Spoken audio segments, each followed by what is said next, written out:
Hi, it's Andrey Sizov, editor of the Sizov report on the Black Sea grains. I'll talk about Russia grain taxes, and also we'll add a few words about new Black Sea wheat crop. So last week on February 15, the first wheat tax kicked in, €25 per ton. That's roughly $30 per ton. It will be doubled on March 1. It will become €50 per ton or $60 per ton. And starting from June, starting from the 2nd of June, Russia will have a new floating permanent tax on wheat, which will be calculated as 70% between export price and $200. So for example, if export price is $300 per ton, the tax will be $70 per ton. So it's 300 minus 200, $100, 70% out of $100, $70 per ton, or roughly $2 per bushel. That's pretty restrictive, and for a farmer it will imply around that he or she will be losing 25-30% of its farm gate price. It's not only wheat which is being taxed this season and next season, it's also corn and barley. We will also have some taxes for corn and barley starting from 5th of March. And also from 2nd of June, we will have the similar tax for corn and barley, 70% of the difference between the export price and $185 per ton. So it also will be taxed. The official explanation behind the tax that government wants to protect Russian consumers. And indeed, Russian food inflation is up year on year, up quite substantially. Currently, it's around 7% on annual basis, which is more than 2 times higher than in the previous year, but at that time it was a record low number. Authorities are also concerned about the support of their support.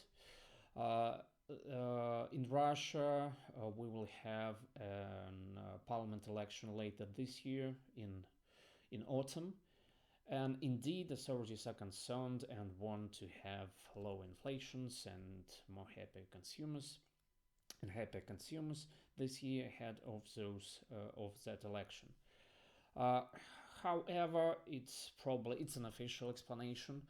Unofficially, I think a very important factor was heavy lobbying of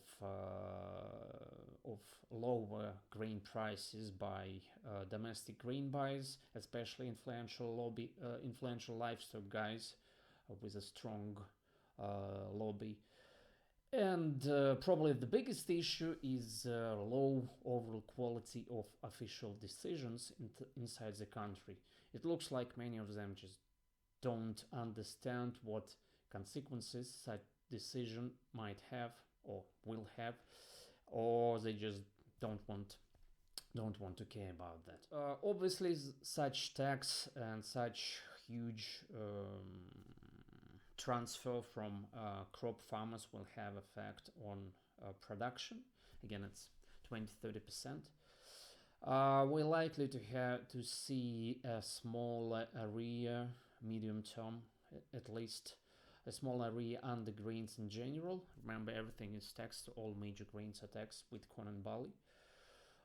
Especially regions from Volga Valley to the east of Russia will be affected, where they're not really doing well right now.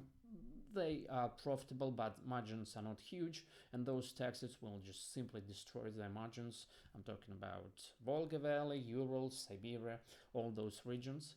And obviously farmers over in that regions and in Russian Black Sea and Russian South all of them will be affected by high input prices, and we see that input price inflation all over the world.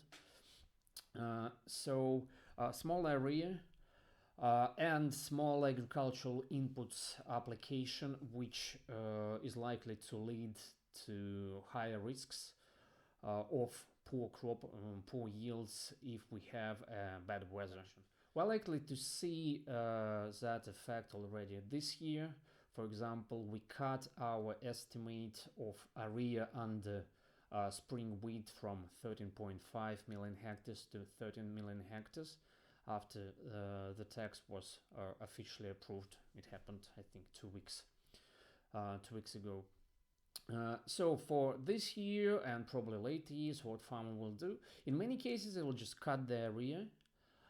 In some cases they will try to switch to other crops, non-grain crops, like this year is going to be oil seeds and sunflower first of all, because sunflower is number 2 cash crop. It's pretty important for the Black Sea farmers. Many of them will try to switch to sunflower, perhaps other oil seeds, maybe rape, maybe soybeans, and pulses will be lifted and cannot be lifted. I don't think it will be lifted this year, at least. Perhaps closer to the end of this year, authorities would be forced or will begin to think that perhaps they have done something wrong, especially if we see a substantially lower crop this year in Russia, and that's quite likely, not because of the tax, but because of the weather, not the tax. And if we see a substantially smaller area under winter wheat this autumn, I think those 2 factors can affect the decision. And also, if we see smaller exports going out of Russia, and that is very, very likely to upset President Putin, because he thinks and treats Russia wheat exports as kind of his personal achievement. And if he is not happy, if Russia is not number 1 wheat exporter anymore, I think that's an important topic to be in mind. So President Putin won't like that, and that could affect the future of the tax, I think. But I think it's not going to happen this year.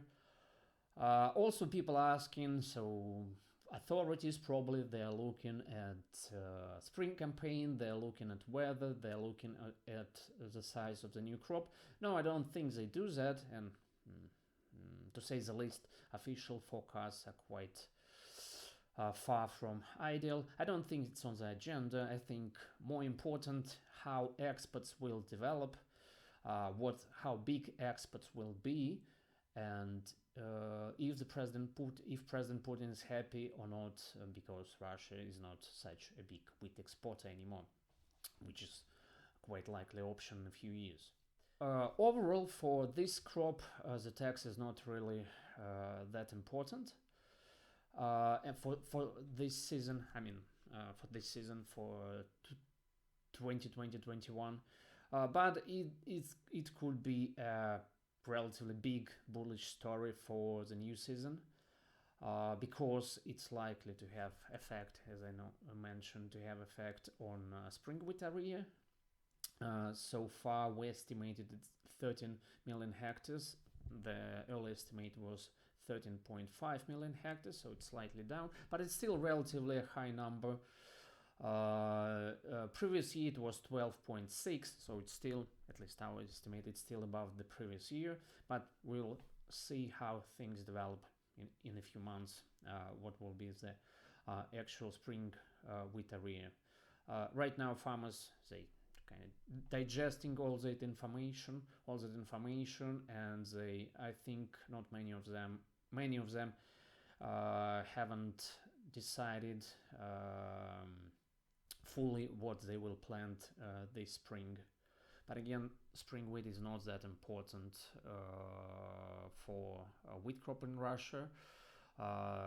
Winter wheat accounts for 2/3 of production and was planted in November, October, September last year, before all those Texas news. Final question: how Russian wheat crop looks like at this stage? It looks okay. It was a relatively good winter. No threatening temperatures in all winter wheat regions. But at the same time, remember that it's not only cold, which can kill plants but it's also other things. For example, in recent weeks we have seen a formation of ice crust in parts of Russian Black Earth and parts of Russia's Volga Valley regions, which is also could be an important winter kill factor. So in January, after we saw some good precipitation, good snow, and that was pretty timely because it insulated crops. In January it was pretty cold there, and it's still actually pretty cold. So in January, after that snow, we upped our forecast a little bit for Russian crop, but in February we lowered it a little bit because of ice crust, which I mentioned, and because of smaller spring wheat area, and that's the effect of the tax. In several weeks, we'll have a way better understanding of how wheat crop looks like, and so stay tuned and check our reports, and thanks for watching.